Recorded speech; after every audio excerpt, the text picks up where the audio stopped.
इस अध्याय में अर्जुन श्री कृष्ण से पूछते हैं कि हे भगवान, हे पुरुषोत्तम, ब्रह्म क्या है, आत्मा क्या है, सकाम कर्म क्या है, यह भौतिक जगत क्या है तथा देवता क्या है, कृपा करके यह सब मुझे बताइए। अर्जुन ने परमेश्वर को पुरुषोत्तम या परम पुरुष कहकर संबोधित किया है, जिसका अर्थ यह होता है कि वे ये सारे प्रश्न अपने एक मित्र से नहीं अपितु परम पुरुष से उन्हें परम प्रमाण मानकर पूछ रहे हैं, जो निश्चित उत्तर दे सकते थे।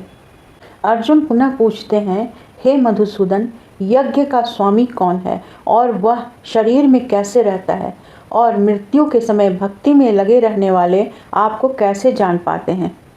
भगवान ने उत्तर देते हुए कहा, अविनाशी और दिव्य जीव ब्रह्म कहलाता है और उसका नित्य स्वभाव आध्यात्म या आत्म कहलाता है। जीवों के भौतिक शरीर से संबंधित गतिविधि कर्म या सकाम कर्म कहलाती है। हे देहधारियों में श्रेष्ठ, निरंतर परिवर्तनशील यह भौतिक प्रकृति अधिभूत भौतिक अभिव्यक्ति कहलाती है। भगवान का विराट रूप, जिसमें सूर्य तथा चंद्र जैसे समस्त देवता सम्मिलित हैं, अधिदेव कहलाते हैं तथा प्रत्येक देहधारी के हृदय में परमात्मा स्वरूप स्थित मैं परमेश्वर अधियज्ञ यज्ञ का स्वामी कहलाता हूँ।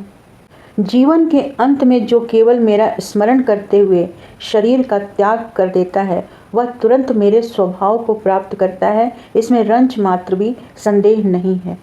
हे कुंती पुत्र, शरीर त्यागते समय मनुष्य जिन जिन भावों का स्मरण करता है, वह उस भावों को निश्चित रूप से प्राप्त होता है। अतएव हे अर्जुन, तुम्हें सदैव कृष्ण रूप में मेरा चिंतन करना चाहिए और साथ ही युद्ध करने के कर्तव्य को भी पूरा करना चाहिए। अपने कर्मों को मुझे समर्पित करके तथा अपने मन एवं बुद्धि को मुझ में स्थिर करके तुम निश्चित रूप से मुझे प्राप्त कर सकोगे। हे पार्थ, जो व्यक्ति मेरा स्मरण करने में अपना मन निरंतर लगाए रखकर अविचलित भाव से भगवान के रूप में मेरा ध्यान करता है, वह मुझको अवश्य ही प्राप्त होता है। मनुष्यों को चाहिए कि परम पुरुष का ध्यान सर्वज्ञ पुरातन नियंता लघुतम से भी लघुतर प्रत्येक का पालन करता समस्त बौद्धिक बुद्धि से परे अचिंत्य तथा नित्य पुरुष के रूप में करे। वे सूर्य की भांति तेजवान हैं और इस भौतिक प्रकृति से परे दिव्य रूप हैं। मृत्यु के समय जो व्यक्ति अपने प्राण को भावों के मध्य स्थित कर लेता है और योग शक्ति के द्वारा अविचलित भाव से पूर्ण भक्ति के साथ परमेश्वर के स्मरण में अपने को लगाता है, वह निश्चित रूप से भगवान को प्राप्त होता है।